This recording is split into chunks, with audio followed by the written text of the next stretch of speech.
Oi, gente! Meu nome é Gabriela. Meu nome é Indra. E o meu é Bruna. E nós estamos aqui na Faculdade Uniron gravando um vídeo para o trabalho da professora Noêmia da disciplina de Homem, Cultura e Sociedade. E a gente vai falar um pouquinho sobre a arte clássica.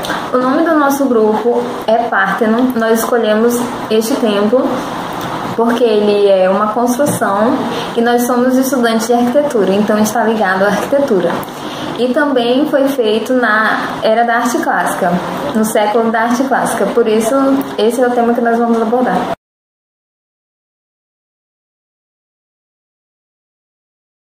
A história da arte clássica. A arte clássica foi o estilo artístico predominante na Grécia Antiga, aproximadamente no século V a.C., e a sua herança prosseguiu pelos diversos períodos poéticos culturais da Roma Antiga. Esse estilo veio substituir o arcaico, que era baseado na tradição religiosa pré-democrática, que tinha como características imagens geometrizadas e pouco naturalistas. Os filósofos nessa época estavam preocupados em entender a relação entre o homem e o universo. A arte, que antes era encomendada para representar os deuses, enquanto uma forma de ligar os homens aos deuses, passando a ser antropocêntrica. Nesse contexto, construíram uma estética naturalista, mais idealizada, baseada em canoneios que eram a média das características físicas das pessoas mais belas, com uma sociedade mais laica e ligada ao pensamento filosófico.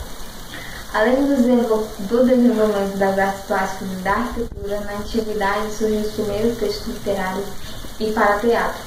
A arte desse período chamada Antiguidade Clássica é ciclicamente retomada como modelo.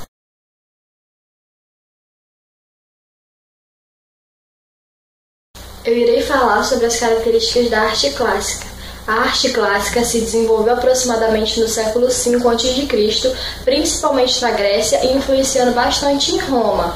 A princípio, a arte clássica estava deixando de lado as representações mitológicas e estava focada na representação da relação do homem e o universo através dos pensamentos filosóficos. Dessa forma, começou a representar o ser humano e a natureza, buscando assim o mais perto possível da realidade, tentando desta forma encontrar a perfeição em suas esculturas, pinturas e arquiteturas. Na escultura, era através da representação do ser humano de forma naturalista, ou dando ideia de movimento, e a contemplação da natureza com grande riqueza de detalhes. As pinturas eram por meio da decoração de peças cerâmicas, e a arquitetura pode-se destacar a grandiosidade e beleza dos templos religiosos, palácios e construções públicas. As principais linhas técnicas e estéticas exploradas pelos gregos na arquitetura foram a jônica, a dórica e a coríntia. A forma mais clara de diferenciação entre elas estava no feitio do capitel das colunas. No estilo jônico, se destaca o uso evidente dos traços de elegância e beleza. Já no estilo dórico, a simplicidade e o vigor das formas, expressões nítidas em Esparta. E em Corinto, a predominância de decorações que remetem à abundância e à riqueza de detalhes. A leveza do estilo jônico, marcada pelo uso de colunas, foi o mais absorvido e replicado pelos arquitetos. Nesse período, não havia diferenciação do artesão para o artista nem a arte do artesanato, porque ambos tinham conhecimento de técnicas para desempenhar um trabalho. Assim, a arte clássica teve grande influência na história, pois através dela surgiram outras manifestações artísticas que buscavam se inspirar no seu realismo, no equilíbrio, na sua harmonia e razão, destacando-se assim a perfeição e exaltando a beleza.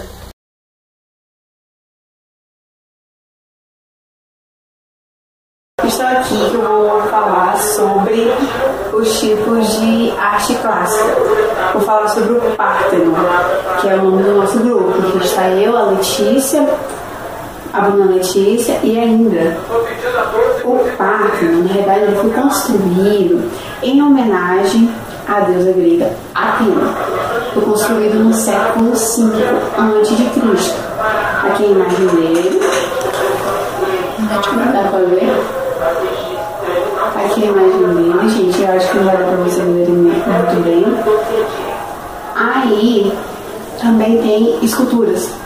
Uma das esculturas que eu pesquisei foi o Disco Polo, que é de um atleta em pleno movimento, antes de lançar um disco, que era da época da arte clássica também. Este aqui. E eu vou falar também sobre os vasos de cerâmica, que também era pintado naquela época, da época da arte clássica, que é um vaso assim, mais ou menos. Tem vários modelos, vários tamanhos, são bem bonitos e diferentes, cada um tem um certo detalhe. E é isso, gente. Obrigada. Boa tarde. Até a próxima.